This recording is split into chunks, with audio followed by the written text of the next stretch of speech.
Good morning, friends. Welcome to episode 5 of the MoltenWorks Morning Show.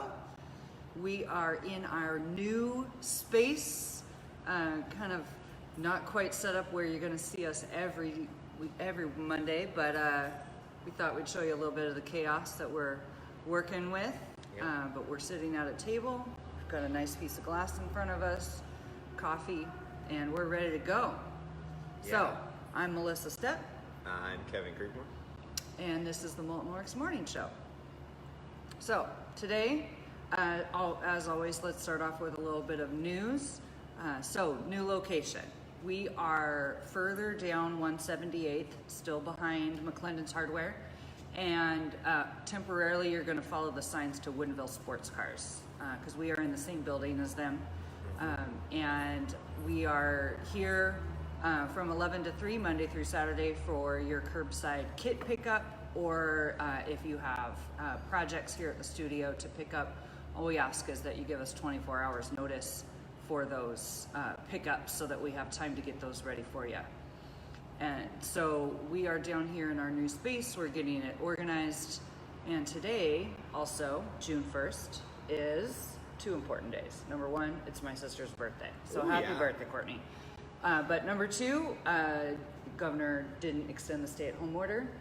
The county has officially entered into phase 1 of reopening. And so that's a good sign that MoltenWorks will be open soon. Yeah. For small groups, for sip and fuse classes, for open studio. And so we're really excited about that there is an end in sight. Yeah. For... it's been a long time. Yeah. Whew.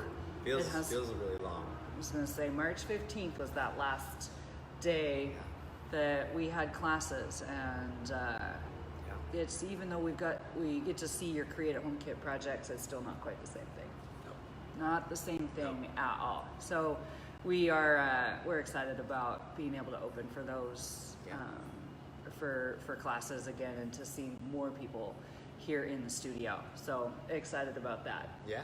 So we're thinking still the week of June 15th, right? So far, as of right now, King County is still in phase 1.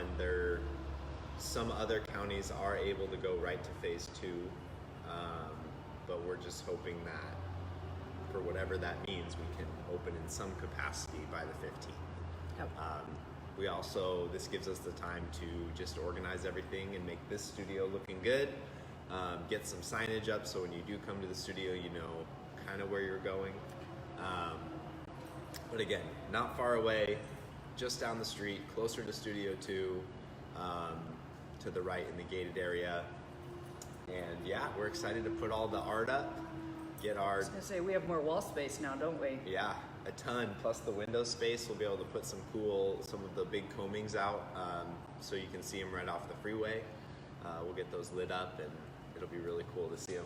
I know, I can't wait to be able to drive by on my way home and see the MoltenWorks sign from 522. Yep.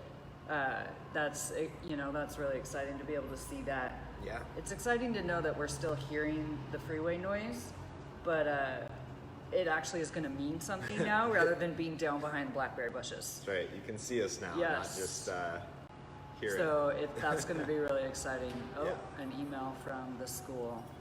Won't worry about that one. All right. So that's the news, is that we're down here in this new at the new address, but continuing our project pickup hours for you. Just like I said, give us that notice, but shoot us an email, give us a call, and we'll get those projects ready for you to pick up. Well, and then as this show progresses, we've been kind of discussing what else to talk about. Today we wanted to just share some knowledge from, I guess, just current books we've been reading. Yeah, Kevin reads a lot. I read as in audiobooks. Yeah, so it evolves, right? People always get caught, I find, in I can't possibly find time to read a book. Well, audiobooks are fantastic. I do a ton of audiobooks, YouTube, all other sources. It's not just this one channel. And then the other thing I do is I'm mining for gold, I call it. So in a book, you don't have to read the whole thing. You have no obligation to the author. You've already paid for the book. They'll be okay. but 80% of the books are fluff. So especially the more you read in I do a lot of self-help books, the more you see patterns between the books that all are saying the same thing, but one of them has a slightly different nugget. I was going to say, it's the phrasing Yeah. a lot of times that really hits you, that resonates, isn't it? Yeah. So what was the last book that you read? Well, I've been rereading The Miracle Morning. It's Hal Elrod.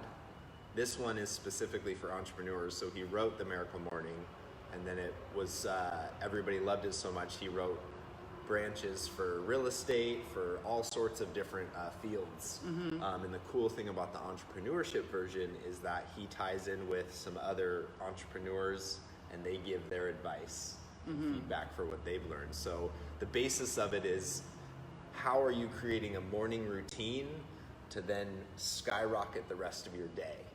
He has, his acronym is the SAVERS.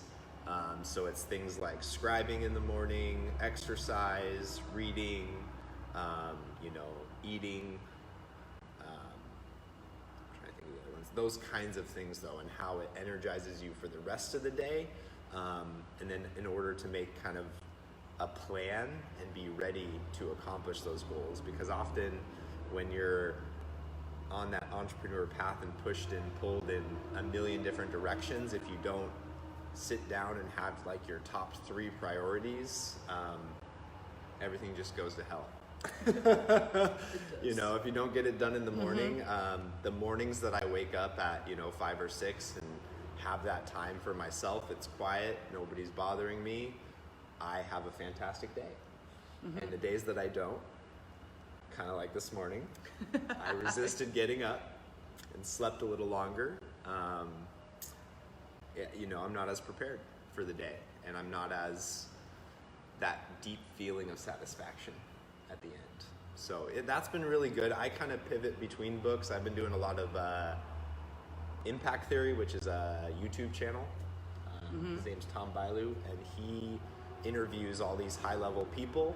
And my favorite part about him is, unlike what I find with a lot of interviews, is he actually asks for the tactical advice.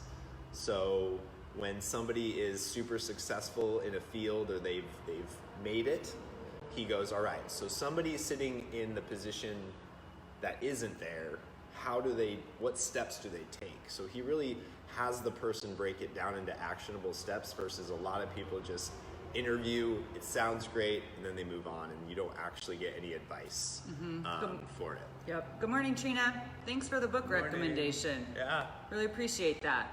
Sweet. One of the things, so Kevin and I read different books. We didn't start a book club in order to have this conversation. Yeah. But what strikes me as about being an entrepreneur versus an established business person is that there is no roadmap for you. You're not walking into work with meetings and a schedule and expectations of what has to be done that day. That's all coming from you. And even less in the art space. Yes. So and so that's all part of what you're planning, is that you're the one that's setting that schedule. And it's not just a schedule, but also your goals and accomplishments as well. So that's a big challenge. I don't thrive very well in that uncertain environment. So it helps that you set some goals for us. It's really hard. I not having that anybody pushing you, I think that is the hardest part of entrepreneurship, because it's like, if you don't do the work, nobody's going to come and tell you didn't do the work. There's nobody cares, honestly. I mean, maybe if you have staff, then it falls on them, but a lot of times it's like, and with the whole setting the dailies, and that is, this book talks about the vivid vision, which I love. It's where do you want to be in 3 years?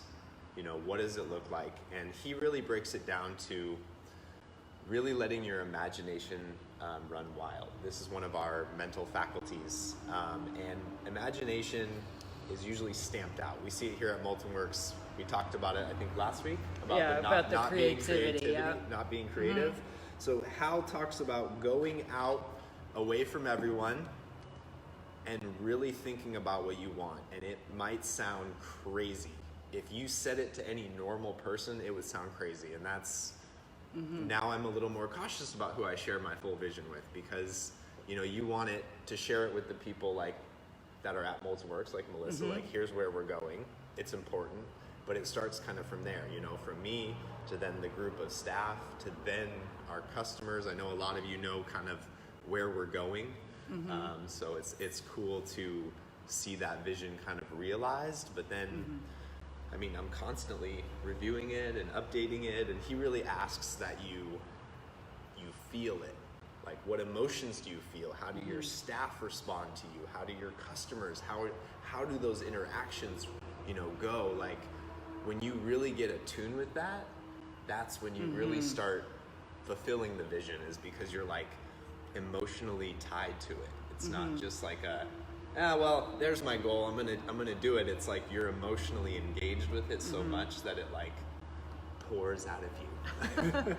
Well, one thing I've observed, especially through this move, is how your passion pours into things, and also how far ahead you really think about things. Like your leaps and bounds, years and years. That's where your head is, and that's where you're thinking, and that it pulls me out of the present moment, because sometimes I get stuck in what we're doing exactly.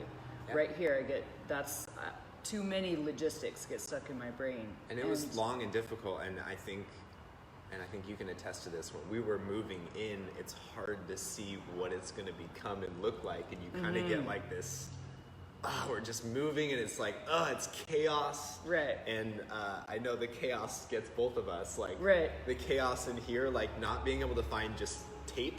I spent like 20 minutes trying to find tape. So it's kind of like, you got to look beyond that. And then I think I've loved to see we've painted, we've put everything in, it's started to get organized. All of our fantastic volunteers have like helped organize it and made it so much easier. We were able to do in a week what would have taken us like 2 or 3 had we not had all the help that we had. So it was very much appreciated, and it was great to work with people who we could say, all right, here's this area, organize it. And because of the relationships that we've built with our members, and, you know, and customers to a certain extent, is, you know, we know that, you know, they're part of the vision, and that they're not gonna, they're gonna organize in a way that actually helps us in the long run. Oh, absolutely. So that's been a big part of it. So it was really great. I want to say thank you for keeping your vision far ahead. Of course. It was very helpful for the moments where I froze and I was like, I don't know what to do yet. Yeah. You know, because it was a little bit overwhelming, especially when you don't have places to put things. That was the hard part. I think it was like 2 or 3 days ago, we were standing in here, and Melissa's like, I don't even know where to start. There's stuff just everywhere. And sure, I mean, it's just kind of like, okay, it took a minute. Yeah, you know, it did take a minute. Yeah, it's good though. I like it. I'm really pumped about the space. It's been cool to see. We've gotten comments where people are like, I've been driving by and I could look in and see it from the freeway and see the progress, and like we love seeing that. Hi, Melissa. Good to see you. Good morning, Brent. Good morning, Tracy. Good to see you guys. Yeah. Awesome. So what are you reading? So the last book that I read was Great Habits by Charles Duhigg. And what really struck me about it is that he broke it down into, you know, we have a zillion habits that take us through the day, but if you change just one, what he called keystone habits, it can really shift what you're doing. And so that made me really think about, like, what is one habit that I could change. And for me, what that's been is that I'm notorious for, I wake up, but my alarm is set so that I wake up and then have time to hit snooze. And you know, I thought reading the news was going to be you know, something that I could focus on, but really what it did was just put me back to sleep. So I've been trying really hard to wake up, yes, I do hit snooze, but I also turn on my Morning Shine, which is a morning meditation app. Well, in And the book I read has a morning routine for how to get out of bed so you don't go back. Yep. You know, from splashing cold water on your face to using then brushing your teeth right away because it helps wake you up. There's I also learned that the fuzziness and the pep in your toothpaste is all advertising. It's just there to make us brush our teeth. It's not supposed to foam. No, it's not supposed to foam. The foam doesn't matter. It doesn't matter. I just was like, wait. But yeah, so a lot of what Duhigg talked about related to marketing and advertising and how it's really a level of, or a matter of persuasion. And that was, and so that really struck me. And one of the stories, there are two stories that really stuck with me. And I appreciate an author that can carry an example through like a thread. Yeah. And he does that really well. And it's a story about a man who had suffered some brain trauma, but yet he was able to, even though he couldn't remember where the kitchen was in his house, he could go for a walk around his neighborhood because he was developing new habits, just really at a very, very basic level. And so I was like, it can be done. And that was really interesting. Now I remember that I have read that book. Yeah. Based on that story. You have. The cover is bright yellow and there's a bicycle on the front. And that's The Power of Habit? Yeah. Yes. That's what it is. The power of habit. I was going to say, I was going to tie it into that, but the power of habit. The power of habit. Because there's a habit is three things. It's the cue, it's the action, and it's the reward. Yes. And so those are the three, because he really talks about how do you break a habit. Like you can't just say you're going to break a habit. Like let's say you're trying to quit smoking. You can't just say you're going to quit smoking and then not replace the habit. Right. You need to figure out what is the reward you get. And if you don't mind, I love this story he tells with, at the office every day, he would go and he'd get a donut. And after a while, his waistline was not liking the donut. And so he said, all right, well, what is it about this time of day that I get up and I go get a donut? I do it every day. Why? And so he really started to look at like, what was he getting out of it? And then he ended up discovering, well, it's not the donut. It's not that he's hungry. It's that he needs the interaction with other humans. He needs a little break. Yep. And so what he started doing is instead of when he was triggered, so that's your cue. Right. Now the action you took is where it changes. You change the action you take, but you need to keep the cue and the reward the same. Yep. And so the action that then he took was walking around and stopping at a few other coworkers' desks to just chat with them.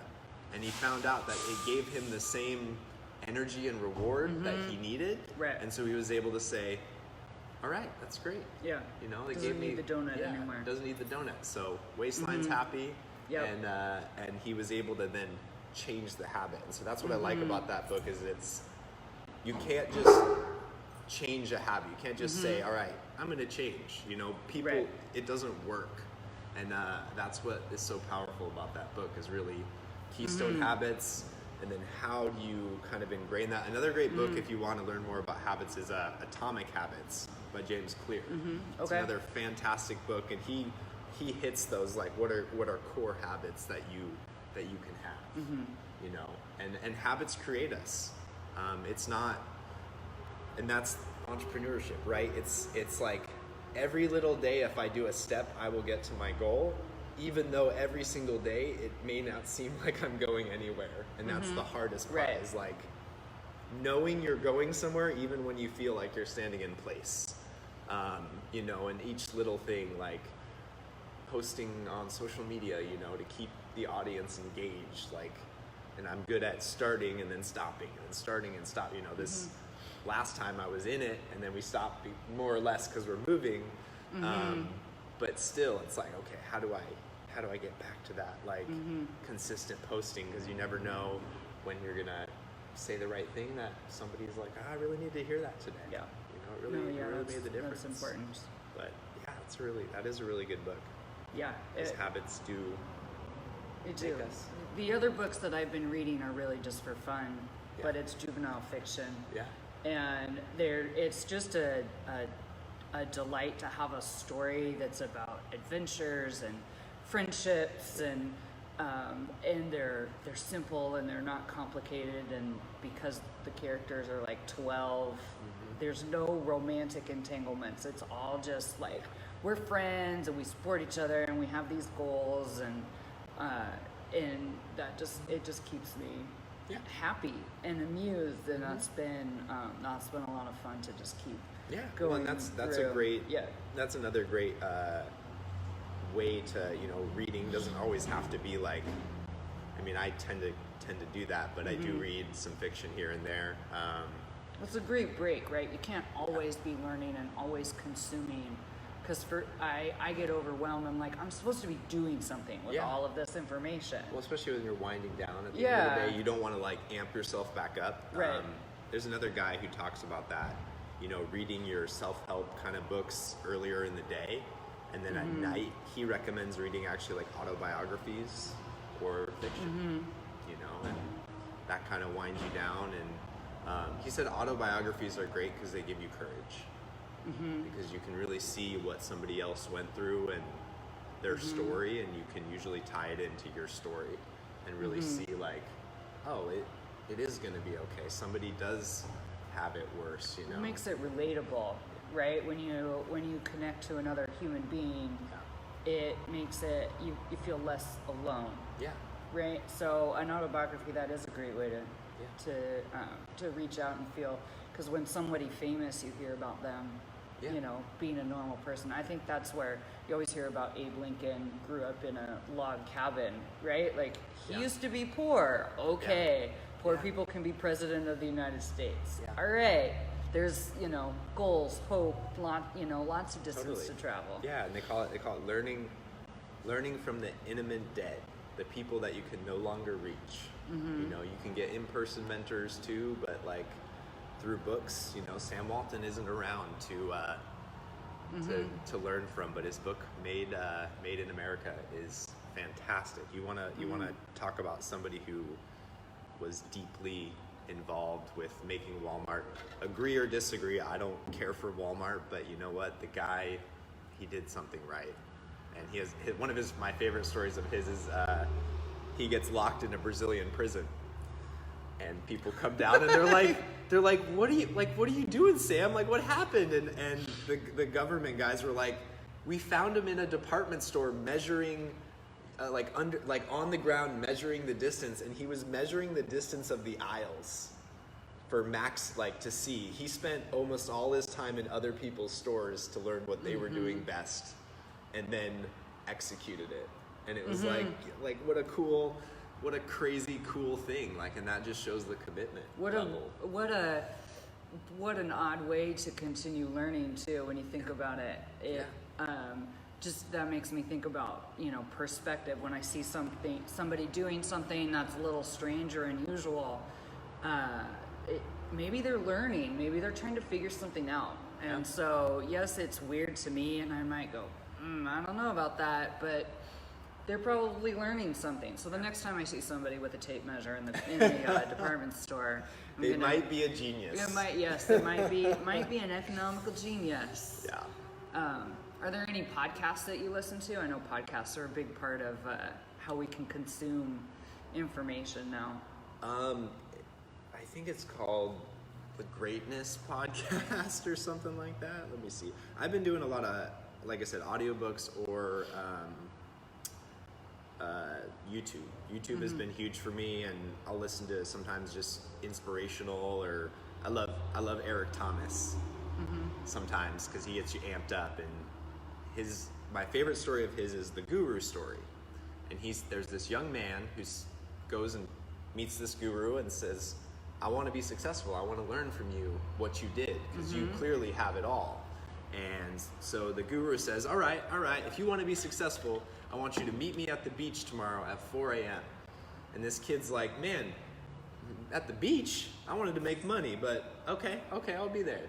So he shows up at 4 a.m. in his suit, dress suit, should have worn shorts and a t-shirt, And the guru says, all right, if you want to be successful, I need you to wade out into that water. So, man, this guy's crazy. He's making money, but he is psycho. So, okay, walks out a little bit in the water. Guru says, oh, okay, walk a little farther, walk a little farther. Guy keeps walking. Gets up to about his neck here, and he's like, man, this guy's crazy. Like, he's successful, but he's nuts. Guru says, all right, walk a little farther. He walks a little farther.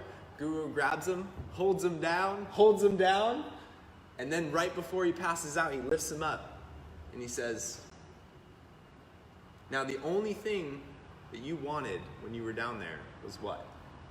Mm-hmm. He says, to breathe. Mm-hmm. The only thing you wanted to do is to breathe. And he says, when you want to succeed as bad as you want to breathe, then you'll be successful. And Interesting. It just like every time gives me chills, because it's like, you know, what are you willing to really do? You know, it's one thing to talk about it and tell everyone you're excited to do a business, but when push comes to shove, how committed are you? You know, how willing are you? It's like the quote I posted the other day, to be willing at any moment to sacrifice who you are for who you will become.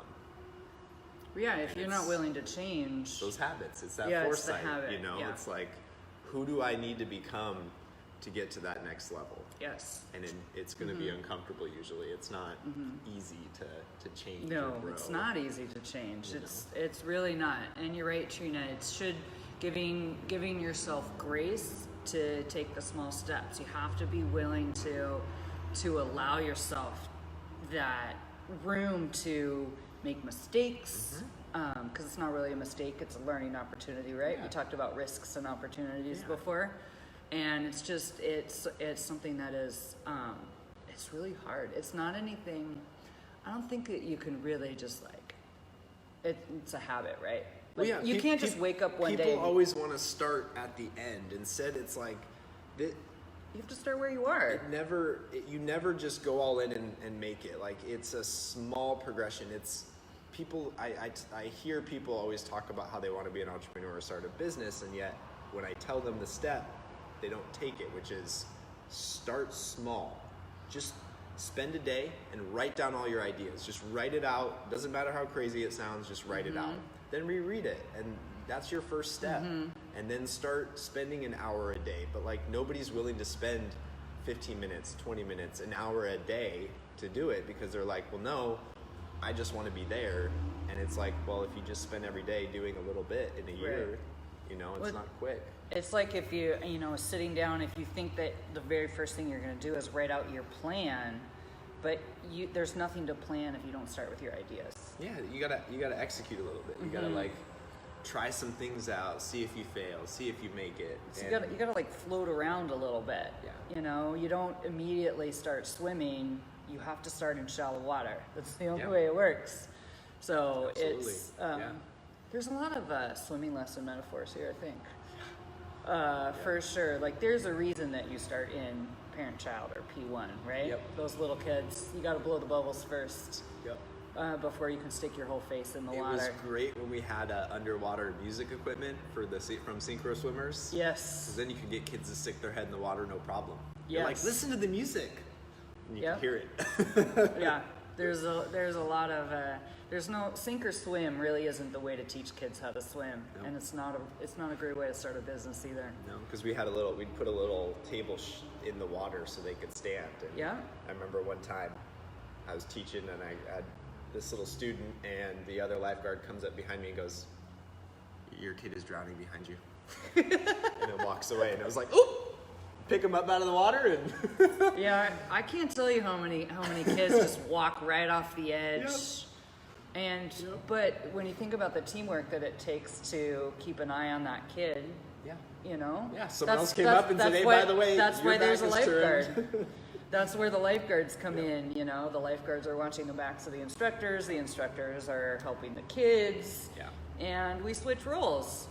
So, good morning, Kaylee. Yes, swim lessons are an excellent plan. Well, it's kind of funny that both our books kind of tie into the habits and habit forming, and it's true. And habits, so often people want to just be someone new, It's like working out too. You know, Right. they want the six pack, but they don't want to spend, you know, the time working out, or really abs are made in the kitchen. If you I didn't was know. gonna say, you gotta change your diet. Yeah. No sugar. Yep. That's the hard part. But and behind habits also comes the, you know, it just acknowledgement that you need to be willing to change. Yeah. You can't, you know, if you're not willing to acknowledge that there's going to be some learning, some mistakes, some things that don't work out, that habit, it really isn't going to change, because there's no prescription for it. No. There's, you know, you look around, you learn from experience, you learn from others, you find what relates to you, and you find what that connection is, but it's not, there's no one going to tell you I have failed. what to do. I have failed more times than I've succeeded. Yeah. But I don't ever. It's like failure doesn't equate to me, because it's just another like, oh well, I learned what didn't work. Something's got to work, you know. Like I never. It's called failing forward. Yeah, like Denzel Washington talks about that. He's like, you know, back in the day, people were like, make sure you have something to fall back on. And he's like, I never understood that. Like my mom said that a lot, and it was like, I want to burn the boats and go all in. Like I don't want to wait, or like when you, in the back of your mind, if you have a second plan or a backup plan, you're planning to fail. You cannot have a backup plan if you're actually on your path and you want, this is what you want. You know, if you do, then you're just ready to walk away from it. Yeah, you're willing to let it go, You know. and that's not being all in. Yeah, and you can fool everybody else. You can tell people talk a lot.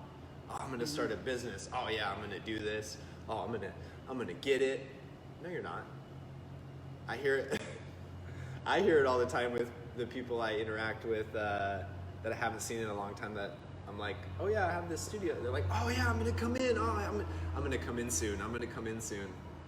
Years later, they never do, and I don't take offense to that. I just that situation is the same as what people do to themselves, which is tell everyone what they're doing and they don't do it. Instead of there's this picture, and it's this guy holding two bottles, and he has one bottle that says work and one bottle that says hustle. And was it work? I'm gonna butcher it now. I don't remember. But ultimately, you can't. It's work plus talk equals hustle, and you can't have too much work and you can't have too much hustle, because if you're just working all the time, then nobody is gonna know about you.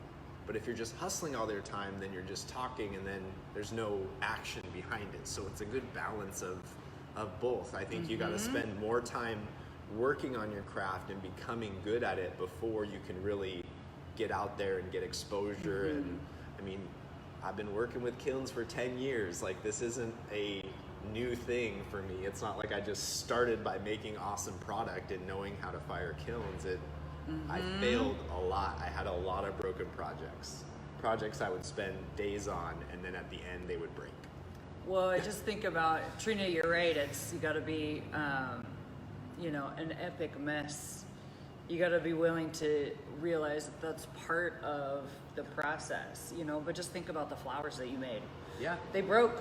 Yep. But dropped them into a combing, and it's really stunning the way they turned out. Yeah, I was able to. And I guess that's, a lot of it is the flexibility with glass, right? It comes down to the very practical question. Oh, you can refuse it again? Can you fire it again? Yeah. Yes, you can. It doesn't stack. You can fire it as many times as you want. So glass is a pretty good medium. Yeah. Or, a pretty good example of what we're talking about too, right? Like a break in the glass is just an opportunity. Well, and because there's so many nuances to it. Glass is like science, but there's a lot of abstractness. Like, it doesn't always behave. Well, now just think about the difference that comes out of each kiln, right? Each kiln is a little bit unique. We've talked about the different, fusing temperatures, but It's each kiln is its own little, little thing. I noticed that in setting it. Well, and then from main studio to here, it fires a little hotter. Is that what we discovered? We got to turn it down a little bit. I looked at the first batch, and I mean they're fine. Don't worry, your projects are still okay. Projects are safe. Projects are fine. It's something that is subtle. Like to the average eye, I don't think that anyone would notice if it was fired more or less. But like you're gonna notice now though, because Kevin just told you. No, you won't. You won't be able to tell. All right, but I promise your projects are just fine. Yeah, but it's just because this is 208 3-phase building and the other one is 240. Right. Now, not that anyone knows what that means, but it's just how the power flows in.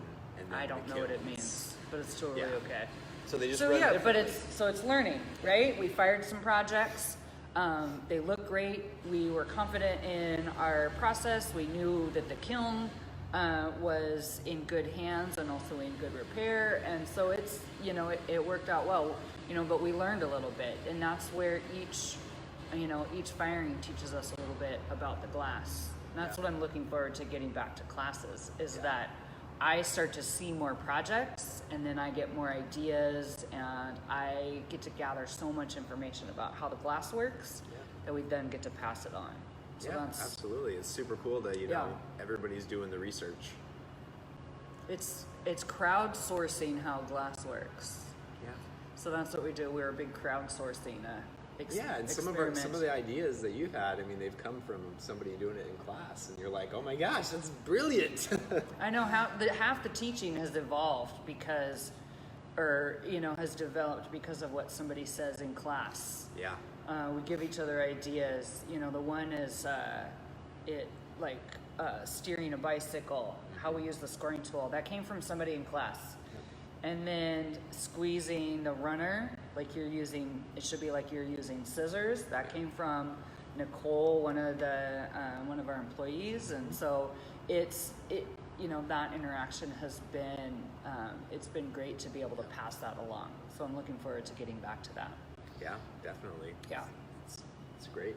It's great. And we're excited to get this studio all finished back up and ready for you all to come back and enjoy. Yes. Yeah, we have a couple of things left at the other studio. We've got a vacuum. Yeah.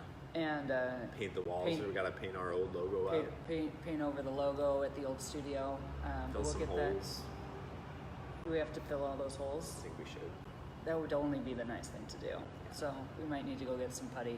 Yeah. McClendon's is back open to regular hours, I noticed this morning. So there are less people in the parking lot at the moment, so that will make it a little easier to run down the street and get some supplies. I actually have a big one down in the studio too. But. Well, we'll be okay. We'll figure it out. So Kevin and I are off to get that studio cleaned up, but also get this studio cleaned up and in working order. Yeah. We'll see everybody at the studio soon. You'll be hearing from us in regards to what that schedule is going to look like for open studio and classes and small groups. Yeah, I'm sure we'll have a little more info next week on the show for you guys to see just what's going on. So stay tuned. Thanks for tuning in this morning. We were trying it out a little earlier at 9. As the things maybe go back to normal, we might end up doing them earlier, like at 8 o'clock. I think we talked about. And we'll do it live on Facebook. I am also adding them to as a podcast, so you can't see us, but it's on Spotify right now, and I believe it's on Apple Music. So check us out. If you just search the MoltenWorks Morning Show, you can also run through those other previous episodes. I still have to get last week up, but last week and this week's will be up in the next day or two, so you'll be able to follow up. So, until next time. All right. Thanks. Stay creative, stay sane, stay healthy. All right. We'll see you next week. Bye-bye.